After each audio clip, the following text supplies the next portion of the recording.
सबसे पहले बात आज की सबसे बड़ी राजनीतिक खबर की होगी कि क्या पश्चिम बंगाल में ममता बनर्जी का किला ठहरा है? क्या टीएमसी अपने इतिहास के सबसे बड़े बिखराव की तरफ बढ़ रही है? क्योंकि एक तरफ देखिए विधायक पार्टी छोड़ रहे हैं, सांसद पार्टी छोड़ रहे हैं जो ममता के नेतृत्व तक को चुनौती दे रहे हैं, तो दूसरी तरफ ममता की करीबी भी बगावत पर उतर आए हैं। टीएमसी के सीनियर लीडर राज्यसभा के सांसद ने साफ कह दिया है कि अब ममता दीदी को अभिषेक या फिर हमारे जैसे पुराने वफादारों में से किसी एक को चुनना होगा। मतलब भाईपो के खिलाफ जो लड़ाई टीएमसी में दबी छिपी चल रही थी, वो अब पूरी दुनिया के सामने आ चुकी है। ये हालात ममता बनर्जी के लिए किसी अग्नि परीक्षा से कम नहीं, क्योंकि जिस पार्टी को ममता बनर्जी ने सड़क पर लड़कर बनाया था, वो पार्टी अब उन्हीं की आंखों के सामने तिनका तिनका बिखर रही है। और सवाल उठ रहा है कि आखिर टीएमसी में आगे होगा क्या?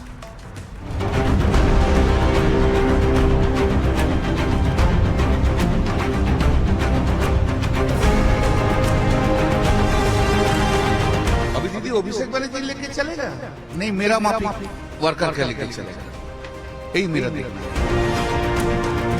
तृणमूल कांग्रेस को वोट नहीं दिया, बीजेपी को वोट दिया, तो मैंडेट को देखते हुए ये हम लोगों का एक्सेप्ट करना है। क्या टीएमसी में टूट की सबसे बड़ी वजह अभिषेक बनर्जी?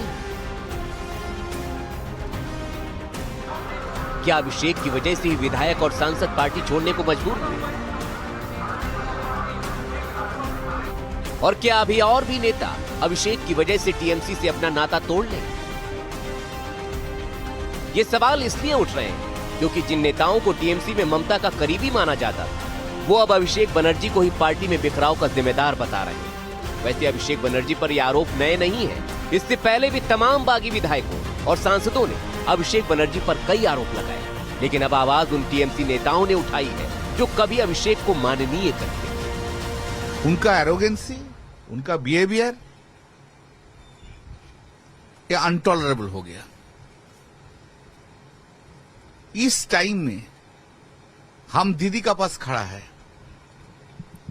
आप लोग देख रहे हैं, हर जगह हम जा रहे हैं, रिस्क लेके जा रहे हैं, तब भी उसको डिसरेस्पेक्ट करने का आदत नहीं बदला। वो सबको समझता है वो जो कैमक स्ट्रीट का एम्प्लॉय। ये वही कल्याण बनर्जी हैं जो तब ममता के साथ खड़े थे जब बागियों की लंबी कतार लग गई थी, लेकिन अब ममता को अल्टीमेटम दे रहे हैं। साफ कहा कि दीदी को तय करना होगा कि वो मेरे साथ है या अभिषेक बनर्जी के साथ। सुबह डायरेक्ट को बोल दिया, दीदी को बोल लो अभिषेक बनर्जी है, दीदी चूज कर लीजिए, क्योंकि अभिषेक बनर्जी के लिए पार्टी में बहुत कुछ हो गया। अभी दीदी अभिषेक बनर्जी लेके चलेगा? नहीं, मेरा माफी वर्कर के लेके चलेगा। यही मेरा देखना है। सवाल है कि अब ममता क्या करेंगे, क्योंकि इससे पहले भी अभिषेक बनर्जी पर सवाल उठाने वाले नेताओं को या तो साइडलाइन किया गया या फिर टीएमसी से बाहर का रास्ता दिखा दिया गया। बागी सांसद और विधायक भी खुलकर अभिषेक को ही टूट की वजह बता चुके हैं। दीदी ने धृतराष्ट्र की तरह अपनी आंखें बंद कर ली और उस व्यक्ति को प्रतिष्ठित करने के लिए राजनीति में उन्होंने सबको साइड कर दिया। ये व्यक्ति अभिषेक बनर्जी साल ब साल सांसदों का अपमान किया, विधायकों का अपमान किया, हमारे जैसे प्रवक्ताओं को तो गुलाम बना के रख दिया। पार्टी के हर स्तर के नेताओं के साथ इन्होंने बदतमीजी की, इन्होंने अपमान किया। पार्टी के अंदर बोलने जाओ तो पार्टी से साइडलाइन कर दिए जाओगे। एक तरफ पार्टी में अभिषेक बनर्जी को लेकर ममता चुनौतियों का सामना कर रही है, तो दूसरी तरफ सांसदों का इस्तीफा लगातार जारी है। 8 जून को सुखेंदु शेखर और 10 जून को सुष्मिता देव के बाद अब टीएमसी के राज्यसभा सांसद प्रकाश चिकबड़ाइक ने भी इस्तीफा दे दिया है।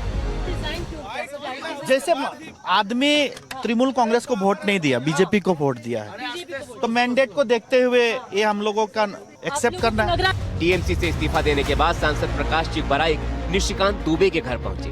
हालांकि लगातार टीएमसी में हो रही टूट को लेकर टीएमसी नेतृत्व डैमेज कंट्रोल में जुटा रहा।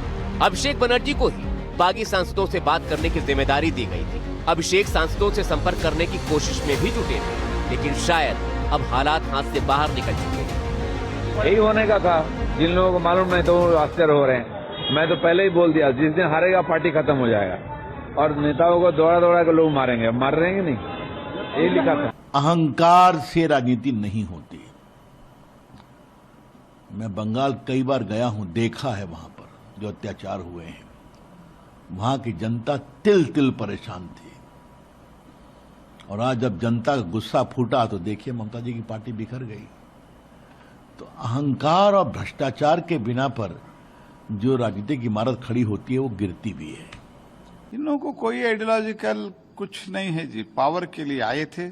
ऐसे जब पैसा नहीं मिलता है, पावर नहीं है, भाग रहे, इतना ही। इसमें ज्यादा सोचने का बहुत ज्यादा जरूरत ही नहीं है, क्योंकि that party itself was not a party, it was a gang of few anti social elements.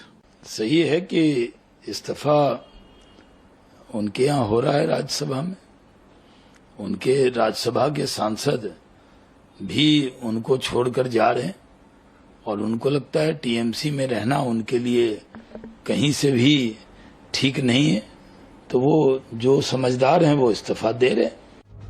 इधर खबर ये भी आई कि बागी सांसदों और विधायकों ने तृणमूल कांग्रेस संसदीय और विधायक दल में टूट के लिए फॉर्मूला तैयार कर लिया है, जिसके तहत बागी गुट ये दावा करेगा कि असली तृणमूल कांग्रेस वही है। इसी आधार पर विधानसभा और लोकसभा अध्यक्ष से असली पार्टी के रूप में मान्यता देने की बात कही जाएगी। चुनाव आयोग में भी इसी तरह की अर्जी देकर टीएमसी के चुनाव चिन्ह पर दावा ठोका जाएगा। टीएमसी में टूट को कानूनी आधार पर करने की तैयारी हो रही है। ये कहा जाएगा कि टीएमसी अपने संविधान के हिसाब से नहीं चल रही। पार्टी में कई फैसले पार्टी संविधान के खिलाफ किए गए। पत्र लिखकर बताया जाएगा कि कैसे ममता बनर्जी और अभिषेक बनर्जी मनमाने ढंग से फैसले कर रहे थे। सूत्रों के मुताबिक टीएमसी में टूट का मामला शिवसेना, एनसीपी और एलजेपी की तरह ही आगे बढ़ाया जाएगा। इन तीनों ही मामलों में चुनाव आयोग ने फैसला दिया था, जिसमें किसी पार्टी में विलय की जरूरत नहीं पड़ती, क्योंकि अलग गुट को ही मान्यता मिलने की संभावना होती है।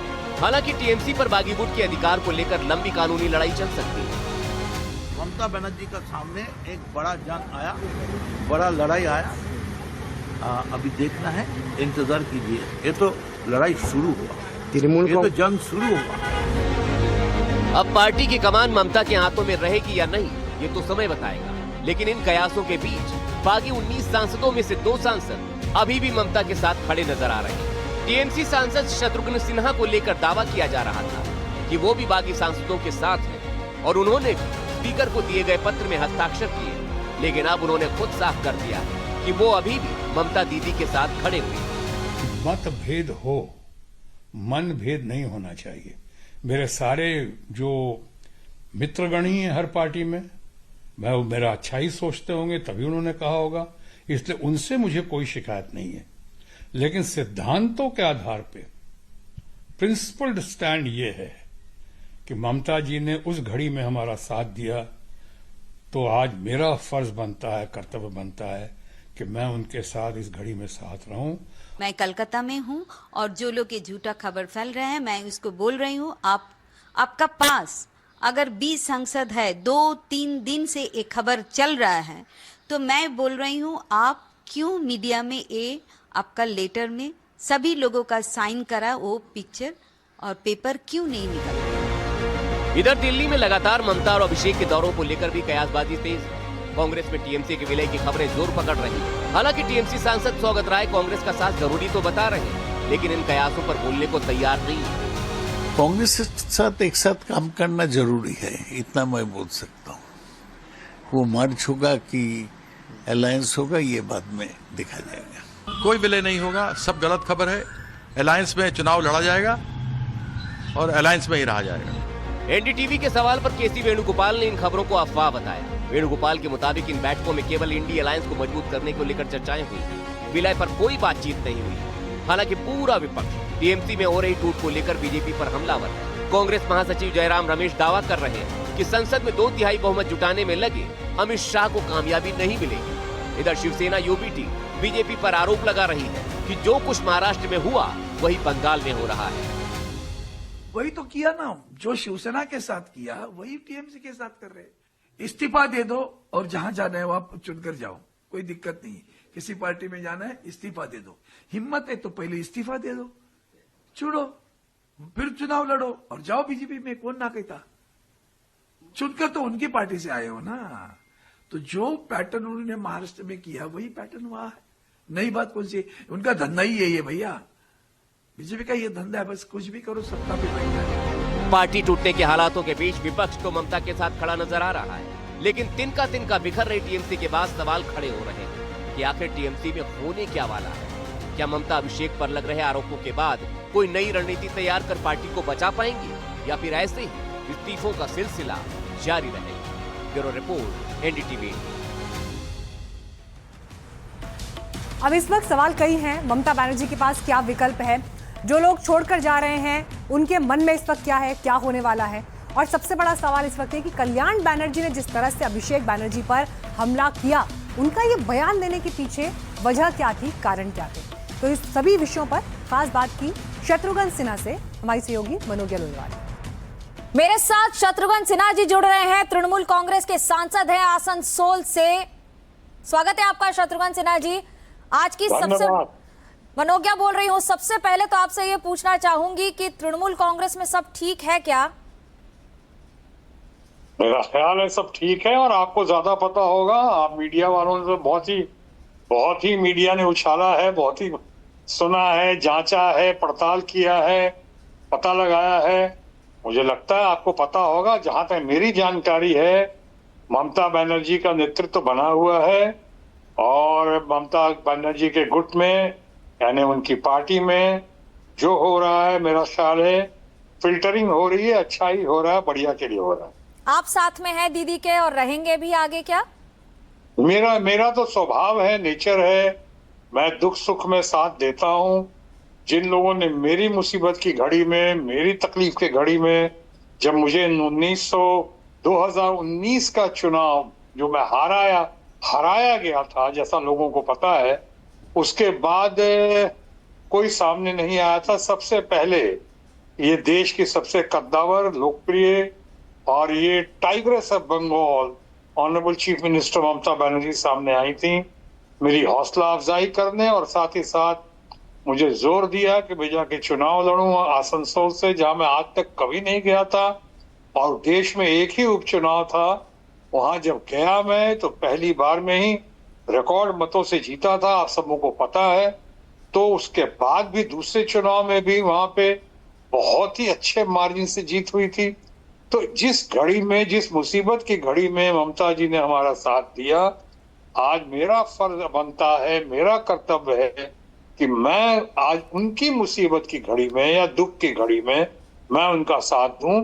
इसलिए मैंने 3 लाइन व्हिप अपने आप की तरफ से इशू किया है कि मैं ममता जी के साथ हूं, ममता जी के साथ था, और आने वाले दिनों में भी ममता जी के साथ रहूंगा। मेरा ऐसा कोई इरादा नहीं है फिलहाल कि मैं किसी और दिशा में जाऊं या किसी और जगह शामिल हो जाऊं। शत्रुघ्न जी, आपका एक ट्वीट आया जिसमें आपने प्रधानमंत्री नरेंद्र मोदी को 12 साल पूरे होने पर बधाई दी।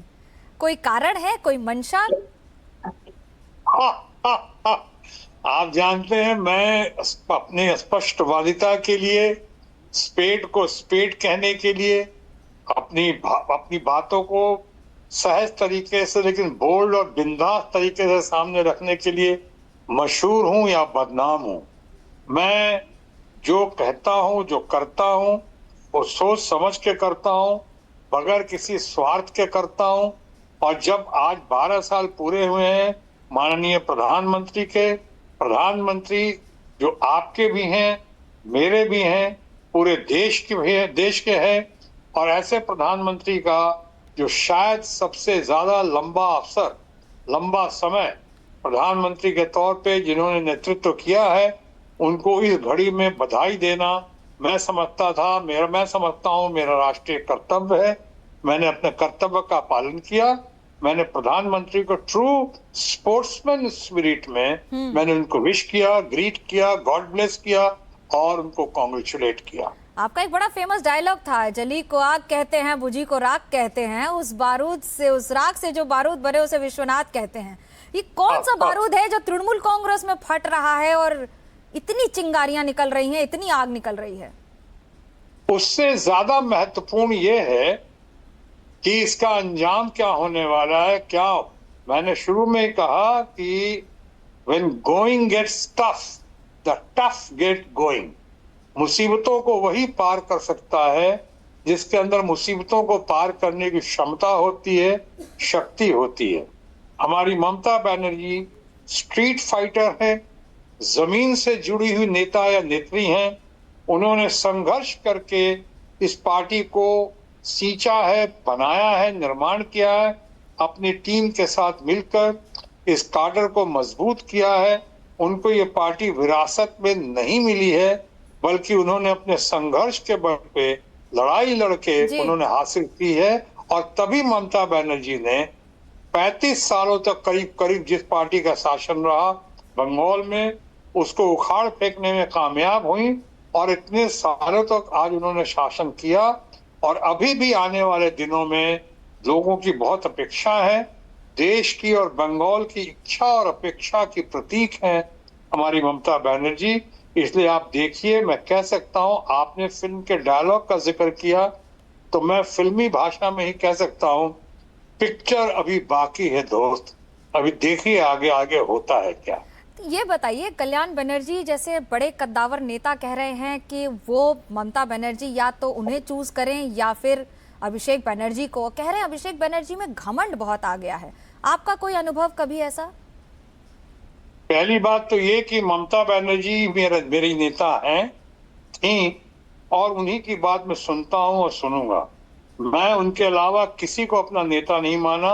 मैं बाकी सब सहयोगी हैं, मेरे कलीग्स हैं, मेरे साथ रहे यहाँ पे, मैं उनका साथ रहा हूं। मेरी नेता सिर्फ और सिर्फ ममता बनर्जी।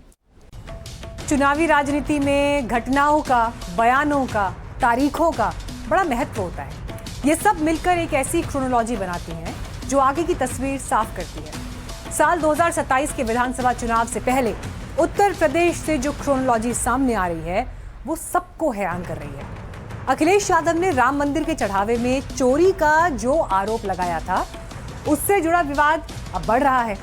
मंदिर प्रशासन चोरी के आरोपों को खारिज कर चुका है, लेकिन ज्योतिष पीठ के शंकराचार्य अविमुक्तेश्वरानंद ने विवाद की आंच को और भड़का दिया है।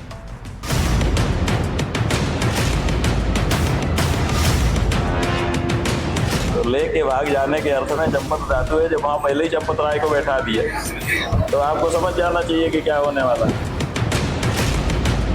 देखिए, सच अगर बोल देंगे तो बहुत चोट लगेगी। अगर चंदा चढ़ावा या चढ़ावा में चोरी होगी, चढ़ावा में चोरी होगी तो शिकायत तो होगी जाए। इसकी साइटों पर चलने ठिकाना नहीं था, उसके पास 10 गाड़ियाँ हैं, बड़े बड़े होटल हैं, कहाँ से आया है? देश की सियासत पर करीब 4 दशक तक असर डालती रही अयोध्या 2027 के विधानसभा चुनाव से पहले एक बार फिर राजनीति के केंद्र में दिखाई दे रही है। इस बार कारण है रामलला के चरणों में चढ़ाया जाने वाला करोड़ों का चढ़ावा। समाजवादी पार्टी के अध्यक्ष अखिलेश यादव के सोशल मीडिया पोस्ट से शुरू हुआ चढ़ावा विवाद एक ऐसे मोड़ पर पहुंच गया है जहां इल्जाम भी हैं, सफाई भी और व्यक्तिगत हमले भी। इस विवाद में सबसे नई कड़ी जोड़ी है स्वामी अविमुक्तेश्वरानंद ने। तो वहाँ तो लगातार चोरी हो रही है, कोई आज से पहली बार चोरी हो रही है। वहाँ तो जब शिला पूजन हुआ था तब से शुरू है, कितने आरोप लग चुके। पहले शिला पूजन में चोरियां हुई, उसके बाद फिर जब राम जन्मभूमि में मंदिर बनने लगा तो प्लाट बिकने लगे। 2-2 मिनट में लाख का प्लाट करोड़ में हो जाता था, आप लोग देख ही चुके हो। और अब अभी भी ये वाली चोरी, तो वहाँ तो पहले से। ज्योतिष पीठ के शंकराचार्य के पद के लिए अपने ही गुरु भाई से कानूनी जंग लड़ रहे स्वामी अविमुक्तेश्वरानंद राम मंदिर के बहाने बीजेपी पर लगातार हमलावर रहे हैं। 2024 में जब भव्य मंदिर का उद्घाटन हो रहा था तब भी उन्होंने कार्यक्रम से दूरी बनाई थी और अब वो चढ़ावे में चोरी के आरोप के बहाने श्री राम जन्मभूमि तीर्थ क्षेत्र ट्रस्ट के महासचिव चंपत राय पर व्यक्तिगत हमले कर रहे हैं। जब वहाँ चंपत राय बैठे हैं, चंपत का मतलब जानते हो? चंप धातु है जिससे चंपत शब्द बना है। संस्कृत भाषा में चंप का मतलब ही होता है कि लेके भाग जाना। चंपत हो गए मतलब लेके भाग गए, तो लेके भाग जाने के अर्थ में चंपत धातु है, जब वहाँ पहले ही चंपत राय को बैठा दिए तो आपको समझ जाना चाहिए कि क्या होने वाला है। अयोध्या के राम मंदिर से चढ़ावा चोरी के आरोपों पर स्वामी अविमुक्तेश्वरानंद के इन तीखे हमलों ने जो चिंगारी सुलगाई, उसमें घी डाला गोंडा से बीजेपी के पूर्व सांसद और बाहुबलियों में गिने जाने वाले बृजभूषण शरण सिंह ने। बेहद रहस्य भरे अंदाज में कहा, डर के मारे सच नहीं बोल सकता। देखिए, सच अगर बोल देंगे तो बहुत चोट लगेगी और मैं विवाद में फंस जाऊंगा खुद, क्योंकि वो लोग बड़े पावरफुल लोग हैं। तो इसलिए मारे डर के मैं सच नहीं बोल रहा हूं। मैं मारे डर के सच नहीं बोल सकता। समाजवादी पार्टी से 1 बार और बीजेपी से 5 बार सांसद रह चुके बृजभूषण शरण सिंह ने बयान तो सनसनीखेज दिया, लेकिन 3 बातें नहीं बताई। पहली ये कि क्या मंदिर के चढ़ावे में वाकई चोरी हुई। दूसरी ये कि जिन ताकतवर लोगों का जिक्र उन्होंने किया वो कौन है। और तीसरी ये कि बाहुबलियों में शुमार बृजभूषण को डर किससे है। हालांकि जवाब में राम मंदिर ट्रस्ट के कामकाज से जुड़े महंत नृत्य गोपाल दास के उत्तराधिकारी महंत कमल नयन दास ने चढ़ावे में चोरी का इल्जाम लगाने वालों पर पूरी ताकत से हमला बोल दिया। अगर ऐसी बात है तो इसकी न्यायिक जांच होनी चाहिए ढंग से। हमें विश्वास है हमारे मुख्यमंत्री जी अच्छे हैं, वो छोड़ेंगे नहीं। अब ये तो लोगों को सोचना चाहिए, जिसकी साइकिल पर चलने ठिकाना नहीं था, उसके पास 10-10 गाड़ियां हैं, बड़े बड़े होटल हैं, कहाँ से आया ये। किसी का मैं नाम नहीं लूँगा, सबको जानता हूँ। महंत कमल नयन दास ने नाम किसी का नहीं लिया, लेकिन साइकिल का जिक्र कर ये भी बता दिया कि इशारा किधर है। दरअसल इस पूरी चढ़ावा कंट्रोवर्सी के पीछे हैं समाजवादी पार्टी के मुखिया अखिलेश यादव। पहले सोशल मीडिया के जरिए हमला बोल रहे थे, अब कैमरे पर बोल रहे हैं। जानकारी में ये चर्चा में आया अयोध्या में कि चंदे को लेकर के उसको चंदा न कहें, हम चढ़ावा कहें। जो चढ़ावा था मंदिर में उसको लेकर के कुछ चीज़ें बाहर निकल करके आई हैं। तो आखिरकार डबल इंजन के वो दूरबीन और ड्रोन कहाँ हैं। दूरबीन और ड्रोन काम कर रहे होते डबल इंजन के, तो ये हमें भी कुछ कहने का मौका नहीं मिलता। मर्यादा पुरुषोत्तम राम और इतने पवित्र काम के लिए अगर चंदा चढ़ावा या चढ़ावा में चोरी होगी, चढ़ावा में चोरी होगी तो शिकायत तो होगी जायज है। सवाल ये है कि अखिलेश ये आरोप क्यों लगा रहे हैं। क्या अखिलेश यादव बीजेपी के राम मंदिर वाले नैरेटिव को कमजोर करना चाहते हैं? क्या वो बीजेपी के कानून व्यवस्था की मजबूती के दावों पर वार करना चाहते हैं? क्या वो खुद को आम हिंदू मतदाताओं के करीब दिखाना चाहते हैं? क्या इसके जरिए वो पीडीए से आगे वोट बैंक का विस्तार करना चाहते हैं? हालांकि अखिलेश जिस चढ़ावा चोरी का आरोप लगा रहे हैं वो श्री राम जन्मभूमि तीर्थ क्षेत्र ट्रस्ट की जिम्मेदारी है, उससे बीजेपी का सीधे सीधे कोई मतलब नहीं। लेकिन आरोप लगाते वक्त वो डबल इंजन सरकार का भी जिक्र करते हैं, इसलिए बीजेपी अखिलेश की नीयत पर सवाल उठा रही है। साफ कह रही है कि बात चढ़ावे की नहीं है, 2027 के चुनाव से पहले सनातन को बदनाम करने की साजिश है। समाजवादी पार्टी कभी मस्जिदों में इस प्रकार की मांग नहीं करती, ये उनकी सोच है। और राम जन्मभूमि का काम देखने वाली जो हमारी समिति है, ट्रस्ट है, उस काम को देखता है। और समाजवादी पार्टी का, अखिलेश यादव जी का, जो हमारी धार्मिक संस्थाएं हैं, हमारे मठ मंदिर है, उनके प्रति समाज में कैसा अविश्वास हो, यही उनका एजेंडा है और इसी एजेंडे को आगे बढ़ाने में वो लगे रहते हैं। राम मंदिर के चढ़ावे से शुरू हुई ये जंग अब केवल पैसों के हिसाब किताब तक सीमित नहीं है, इसके सियासी मायने खोजे जा रहे हैं। सवाल ये है कि अखिलेश के आरोप और इन आरोपों को स्वामी अविमुक्तेश्वरानंद के समर्थन का मतलब क्या है। जिस राम मंदिर को बीजेपी के राजनीतिक उदय का मजबूत सहारा माना जाता है, क्या 2027 के विधानसभा चुनाव से पहले समाजवादी पार्टी बीजेपी को उसी राम के नाम पर घेरने की तैयारी कर रही है? बिहार के पूर्व मुख्यमंत्री और आरजेडी के मुखिया लालू यादव ने आज 19वां जन्मदिन मनाया, 79वां जन्मदिन मनाया। पत्नी राबड़ी देवी ने उन्हें केक खिलाकर फूल दिए। सेलिब्रेशन में परिवार के बाकी सदस्य भी शामिल रहे, लेकिन गायब रही तो सरकारी सिक्योरिटी। उनकी जगह ली लाठी डंडों से लैस आरजेडी के कार्यकर्ताओं ने।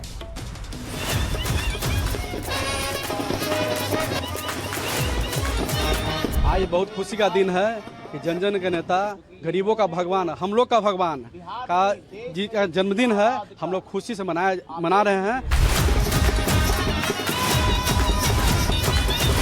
हमारे नेता सम्मानित श्री लालू प्रसाद यादव जी, जो सामाजिक न्याय की लड़ाई लड़ने वाले नेता हैं और गरीबों के मसीहा जाने जाते हैं, उनका आज जन्मदिन है। बिहार में आरजेडी सुप्रीमो लालू यादव की सुरक्षा हटाए जाने पर गरमाई सियासत के बीच आज पटना में लालू का 79वां जन्मदिन।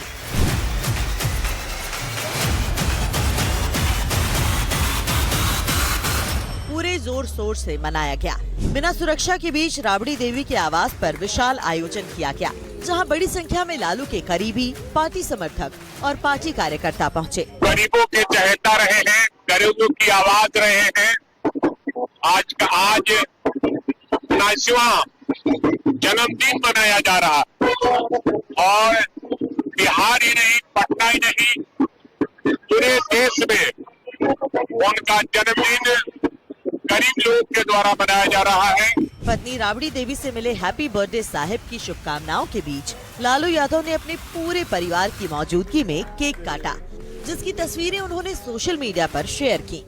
लालू प्रसाद यादव का आज 89वां जन्मदिन है और आज आरजेडी के तमाम कार्यकर्ता और नेता इस वक्त 10 सर्कुलर सरकारी बंगले, जो राबड़ी देवी का बंगला है, वहां पर मौजूद है और लालू यादव को जन्मदिन की बधाई दे रहे हैं। पिछले 21 सालों से राबड़ी देवी और उनका परिवार लालू प्रसाद यादव, तेजस्वी यादव इसी बंगले में रहते हैं। इस बंगले के अंदर हम मौजूद है और ये बंगला अब खाली करना होगा। लेकिन इसी बीच लालू प्रसाद यादव का 79वां जन्मदिन आज पटना में उनके कार्यकर्ता बेहद ही धूमधाम से मना रहे हैं। लालू के बेटे तेज प्रताप यादव ने सोशल मीडिया पर भावुक पोस्ट किया। लिखा, मैं स्वयं को बेहद सौभाग्यशाली मानता हूं कि मुझे आपका पुत्र होने का अवसर मिला। आपने मुझे सिर्फ जन्म ही नहीं दिया, बल्कि जीवन जीने का सही तरीका भी सिखाया। आपने मुझे संघर्ष करना, लोगों का सम्मान करना, कठिन परिस्थितियों में मजबूत बने रहना और हमेशा आगे बढ़ते रहना सिखाया। आज मैं जो कुछ भी हूँ, मेरी हर सफलता, मेरी हर पहचान और मेरे जीवन की हर उपलब्धि आपके आशीर्वाद, मार्गदर्शन और संस्कारों का परिणाम है। मैं अपनी हर उपलब्धि आपको समर्पित करता हूँ। फिलहाल वक्त एक ब्रेक का है, खबरें आगे भी जारी रहेंगी।